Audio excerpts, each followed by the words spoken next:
En los días de Noé había signos de decadencia, pero la tierra era aún rica y hermosa gracias a la providencia divina. Las colinas estaban pobladas con árboles majestuosos que sostenían las parras cargadas de frutas. Vastas llanuras revestidas de verdor y del dulce aroma de miles de flores.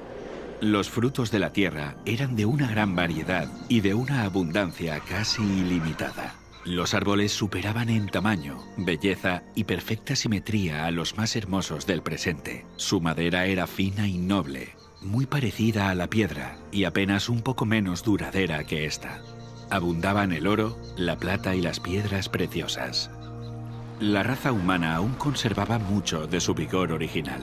Solo unas pocas generaciones habían pasado desde que Adán tuvo acceso al árbol de la vida, y la vida del hombre aún se contaba en siglos.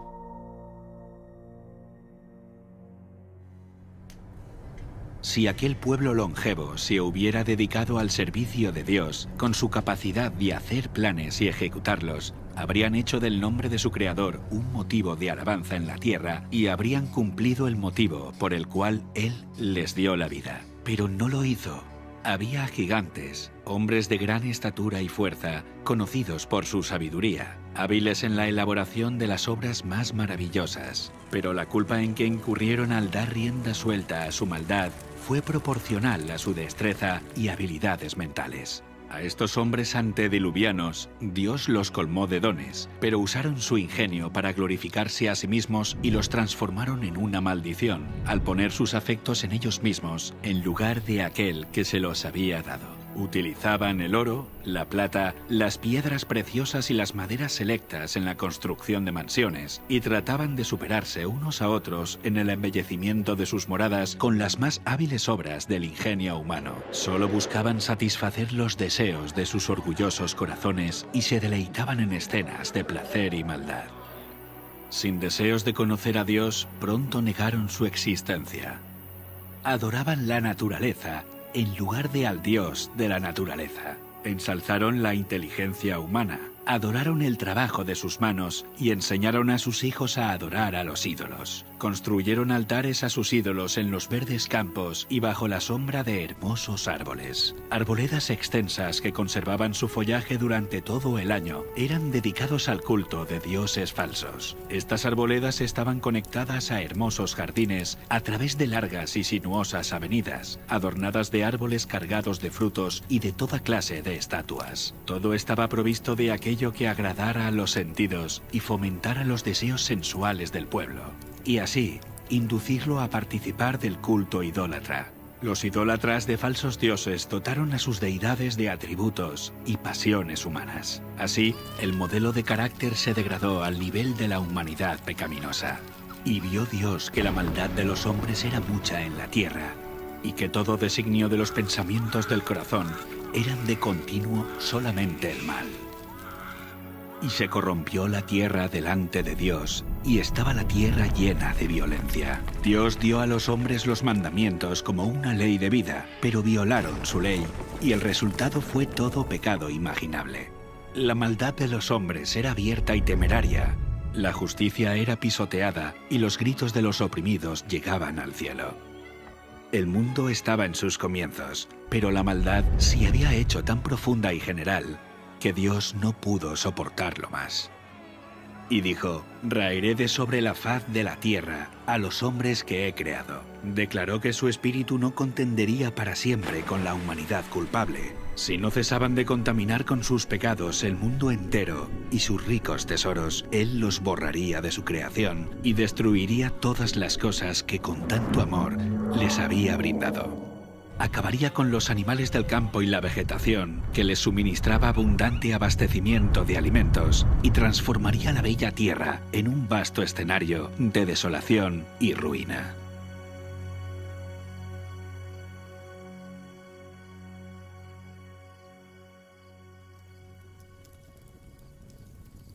120 años antes del diluvio, el Señor contó su propósito a Noé por medio de un ángel y le ordenó construir un arca. Mientras la construía, Noé tenía que predicar que Dios iba a traer sobre la tierra un diluvio para destruir a los impíos. Aquellos que creyeran el mensaje y se preparasen para este acontecimiento, arrepintiéndose y reformándose, obtendrían el perdón y serían salvos. Dios dio a Noé las dimensiones exactas del arca e instrucciones explícitas acerca de todos los detalles para su construcción. La sabiduría humana no habría podido idear una construcción de semejante resistencia y durabilidad. Dios fue el diseñador y Noé el maestro constructor. Tenía 3 pisos de altura y una puerta en uno de los lados. La luz entraba por la parte superior y las distintas secciones estaban dispuestas de forma que todas estaban iluminadas. El material que se empleó en la construcción del arca fue el ciprés o madera de gofer, que resistiría al deterioro durante cientos de años. La construcción de esta inmensa estructura fue un proceso lento y laborioso. El arca por sí misma no hubiera podido resistir la tormenta que se avecinaba sobre la tierra. Solo Dios podía proteger a sus siervos de las aguas tempestuosas. Por la fe, Noé, cuando fue advertido por Dios acerca de cosas que aún no se veían, con temor preparó el arca en que su casa se salvaría, y por esa fe condenó al mundo y fue hecho heredero de la justicia que viene por medio de la fe. Mientras Noé daba al mundo su mensaje de amonestación, su trabajo daba testimonio de su sinceridad. Así su fe se perfeccionó y se manifestó. Dio ejemplo al mundo creyendo lo que Dios le había dicho. Todo lo que poseía lo invirtió en el arca. Mientras construía aquel enorme barco en tierra seca, multitudes de todas direcciones se acercaban para contemplar aquella extraña escena y oír las fervientes palabras de tan singular predicador. Cada martillazo dado en la construcción del arca era un testimonio para la gente. Aún así, no se arrepintieron delante de Dios. No quisieron renunciar a sus pecados. Durante el tiempo que aún quedaba hasta el diluvio, su fe fue puesta a prueba, pero no pasaron la prueba. Vencidos por la incredulidad reinante, se unieron a sus antiguos compañeros para rechazar el solemne mensaje. Algunos estaban plenamente convencidos y hubieran atendido las palabras de advertencia, pero eran tantos los que se burlaban y lo ridiculizaban que terminaron participando de ese mismo espíritu. No todos los hombres de aquella generación eran idólatras, en el sentido estricto de la palabra. Muchos decían adorar a Dios. Afirmaban que sus ídolos eran representaciones de la deidad y que a través de ellos la gente obtenía un concepto más claro del ser divino. Al tratar de representar a Dios mediante objetos materiales, cegaron sus mentes respecto a la majestad y el poder del Creador. Dejaron de ver la santidad de su carácter y la naturaleza sagrada e inmutable de sus requisitos. A medida que el pecado se generalizaba, este cada vez parecía menos grave y declararon que la ley divina ya no estaba en vigor, que era contrario al carácter de Dios castigar la transgresión, y negaron que sus juicios se dejarían sentir en la tierra.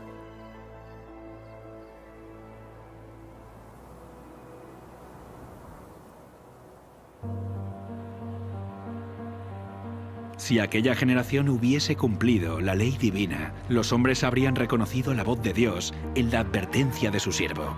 Pero al rechazar la luz, sus mentes se volvieron tan ciegas que realmente creyeron que el mensaje de Noé era un delirio. No fueron las multitudes ni las mayorías las que se colocaron de parte de lo justo. El mundo estaba en contra de la justicia y las leyes de Dios, y Noé fue considerado un fanático.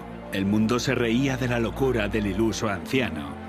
En lugar de humillar sus corazones ante Dios, ellos persistieron en su desobediencia y maldad, como si Dios no les hubiera hablado a través de su siervo. Pero Noé se mantuvo como una roca en medio de la tempestad.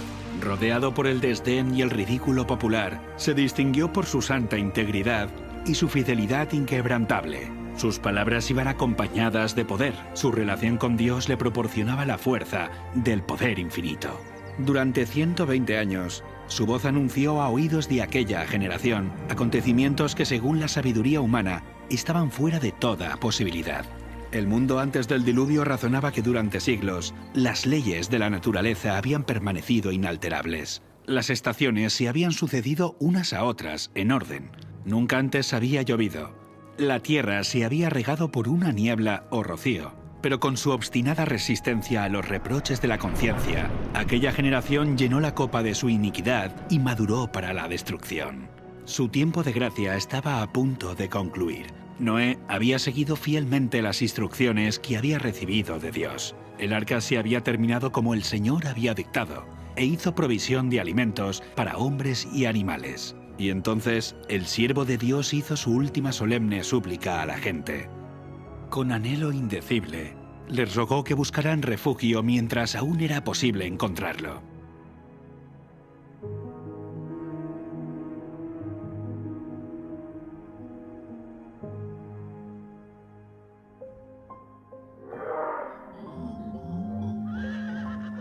Animales de todo tipo, desde los más feroces hasta los más mansos, se veían venir desde las montañas y los bosques y dirigirse tranquilamente hacia el arca. Se oyó un ruido como de un fuerte viento, y he aquí los pájaros, que venían de todas direcciones en tal cantidad que oscurecieron los cielos. Entraban en el arca en perfecto orden. Los animales obedecían a Dios, mientras que los hombres no lo hacían. Guiados por santos ángeles, de dos en dos entraron con Noé en el arca, macho y hembra, como mandó Dios a Noé, y los animales limpios, de 7 en 7. El mundo contemplaba maravillado, algunos hasta tenían miedo. Llamaron a los filósofos para que explicaran aquel extraño suceso, pero fue en vano, era un misterio que no podían comprender. Dios ordenó a Noé: «Entra tú y toda tu casa en el arca, porque a ti he visto justo delante de mí en esta generación». El mundo había rechazado las advertencias de Noé, pero su influencia y ejemplo habían sido una bendición para su familia. Como recompensa a su fidelidad e integridad, Dios salvó con él a todos los miembros de su familia.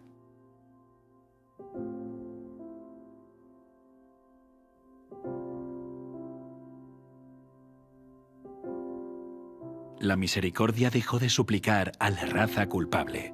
Los animales de los campos y las aves del aire habían entrado en su refugio. Noé y su familia estaban dentro del arca. Después, el Señor cerró la puerta. Se vio un relámpago deslumbrante y una nube de gloria aún más brillante descendió del cielo para colocarse ante la entrada del arca.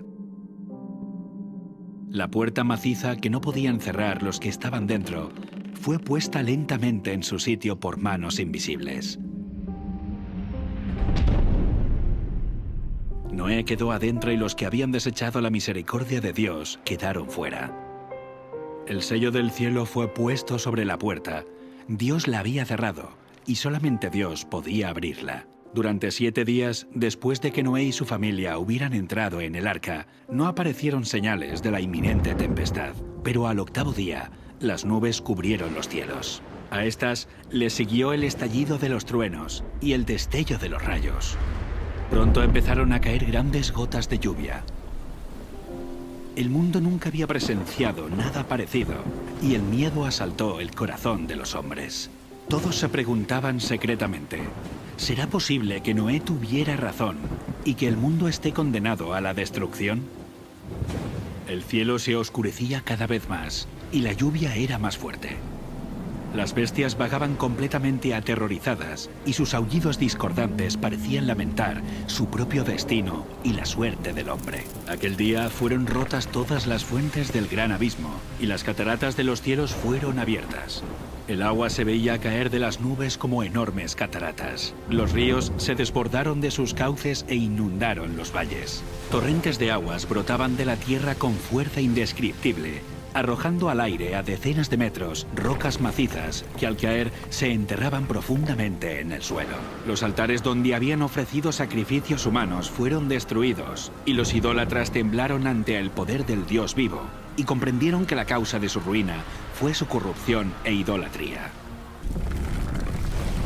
A medida que la violencia de la tempestad aumentaba, árboles, edificios, rocas y tierra fueron lanzados en todas direcciones. El terror de los hombres y los animales era indescriptible. Por encima del rugido de la tempestad podían escucharse los lamentos de un pueblo que había despreciado la autoridad de Dios. Muchos estaban frenéticos por el miedo y estiraban sus brazos hacia el arca, implorando que se les permitiera entrar. Pero sus súplicas fueron en vano. Se habían convencido que había un Dios en los cielos que lo gobierna todo. Algunos, en su desesperación, intentaron romper el arca para entrar en ella, pero la firme estructura resistió todos los embates. Otros se sujetaron al arca hasta que las embravecidas aguas los tiraron o se cayeron por la colisión con rocas y árboles. Todas las fibras de la maciza arca temblaban cuando era golpeada por los vientos inmisericordes, y una ola la arrojaba a la otra. Los rugidos de los animales que estaban dentro del arca expresaban su miedo y dolor. Pero en medio de los revueltos elementos, el arca continuaba flotando con toda seguridad. Otras personas se ataron juntamente con sus hijos en los lomos de poderosos animales, sabiendo que estos eran tenaces para conservar la vida y subirían a las cumbres más altas para escapar del agua que se iba elevando. Otros se ataron a elevados árboles en la cumbre de las colinas o las montañas. Sitio tras sitio que prometía seguridad era abandonado.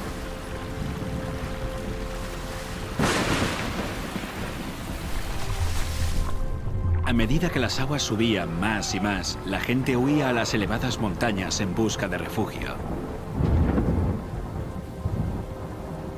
En muchos lugares, hombres y animales luchaban por el mismo sitio, hasta que ambos eran barridos por la furia del agua. Desde las cimas más altas, los hombres contemplaban un enorme océano sin costas. Las solemnes advertencias del siervo de Dios ya no eran objeto de ridículo y mofa. ¿Cuánto habrían deseado los pecadores condenados recuperar la oportunidad que habían dejado escapar? ¿Cómo rogaban que se les concediera una hora más de gracia, otra manifestación de misericordia, otra invitación de los labios de Noé? Pero ya no escucharían más la dulce voz de la misericordia. El amor, no menor que la justicia, exigía que los juicios de Dios pusieran fin al pecado.